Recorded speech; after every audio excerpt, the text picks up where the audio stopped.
তালিকা লাগিছে নেকি জিএমচিএইচত বিপদে কিয় লগ এৰা নাই জিএমচিএইচৰ নৱজাতকৰ মৃত্যুৰ ঘটনা মাৰ নাযাওঁতেই চিকিৎসকৰ বিৰুদ্ধে অভিযোগ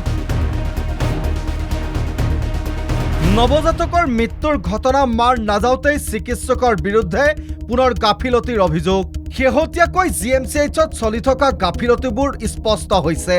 ৰোগীৰ চিকিৎসাৰ ক্ষেত্ৰত চিকিৎসক নাৰ্ছ আইচিইউ টেকনিচিয়ানৰ গাফিলতি কিমান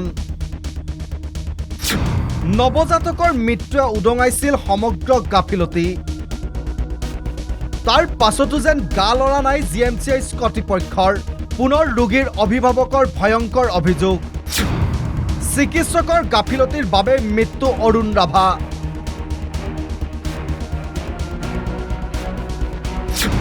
দুৰ্ঘটনাগ্ৰস্ত অৰুণ ৰাভাক চিকিৎসকে ভৰ্তি নকৰোৱা অভিযোগ কৰিব লাগিব কৰিলো তাৰ পিছত ক'লে কি হেৰি সব ঠিকে আছে বাইদেউ নৰ্মেল আছে সব ৰিপৰ্ট ওলাই দিলো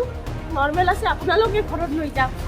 তাৰ পিছতে আমি লৈ গ'লো আকৌ গধূলি লৈ আহিছো বমি আৰু আপোনাৰ পেটৰ বিষ হৈ আছে অফিচাৰ ভৰ্তি কৰি দিয়ক আমাৰ দাদাই ঘৰত থাকিব পৰা নাই কৈছে কি ভণ্টি সব ঠিকে আছে তোমালোকে ঘৰত লৈ যোৱা টেবলেট খালে ভাল হৈ যাব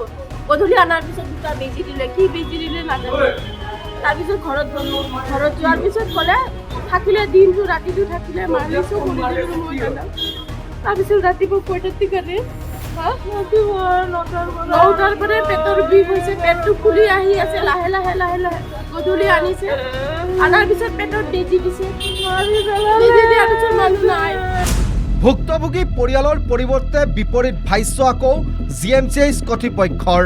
অৰুণ ৰাভাৰ পৰিয়ালে অনা অভিযোগ সম্পূৰ্ণ মিছা কেইবাটাও ৰোগত আক্ৰান্ত আছিল অৰুণ ৰাভা মৰণোত্তৰ পৰীক্ষা কৰিবলৈ জনোৱাৰ পাছতো পৰীক্ষা নকৰিলে পৰিয়ালে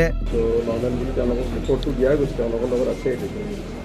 আৰু যোনটো মূৰৰ চিটি স্কেন কৰিলোঁ তাতে ভিতৰত একো নাই কিন্তু বাহিৰত য'ত মানে আমাৰ বনবিলাক থাকে আৰু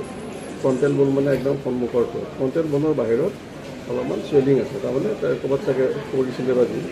বাকী ভিতৰত একো নাই আৰু বাকী পেচেণ্টজন ষ্টেবল আছিলে BP 120 আছিল SpO2 মানে আমি যোনটো এয়া লওঁ আৰু উশাহ লোৱা যোনটো পাৰ্চেণ্টেজ এই ক'ভিডত খুব ফেমাছ হৈ গ'ল SpO2 তো সেইটো আমাৰ নিয়েৰলি 98% আছে কাৰণ মূৰৰ কৰিব দিয়ে কাৰণ তেওঁ কৈছিলে দুখ বুলি যিহেতু মানে RTA হোৱা বুলি ক'লে সাধাৰণতে আমি চিটি স্কেন এখন কৰিব দিওঁ তো সেইকাৰণে সেইখিনি কৰিলে কৰি পেলাই 12:15 মানত আমাৰ আল্ট্ৰাচাউণ্ড ৰিপৰ্টটো আহিলে 11:30 আহিছে 12টা বজালৈকে আল্ট্ৰাচাউণ্ড হৈ গ'ল তাতে দেখাইছে যে একো নাই নৰ্মেল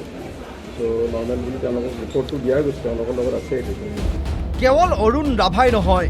চিকিৎসালয়খনৰ ভিতৰত চলি থকা বহু অভিযোগ এতিয়াও স্পষ্ট হোৱা নাই বহুতেই নিজৰ ৰোগীৰ ভৱিষ্যতৰ কথা চিন্তা কৰি বহু অভিযোগ সামৰি থয় কিন্তু ৰোগীৰ অভিভাৱকক ভয় ভাবুকিৰে হওক বা অন্য প্ৰকাৰে লুকুৱাই ৰখাৰ চেষ্টা কৰিলেও কথাবোৰ লাহে লাহে পোহৰলৈ আহিছে যিবোৰ কথা ইতিমধ্যে সংবাদ মাধ্যমতো সবিস্তাৰে প্ৰচাৰ হৈছে এতিয়া কেৱল অপেক্ষা জিএমচিএইচৰ কৰ্তৃপক্ষই কিদৰে সমস্যাবোৰ সমাধান কৰিবলৈ সক্ষম হ'ব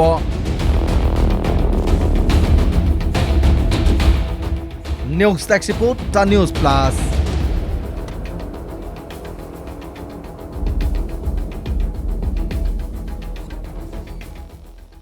যিকোনো খবৰৰ বাবে যোগাযোগ কৰক 7099017330 লগতে 7099017110 নম্বৰত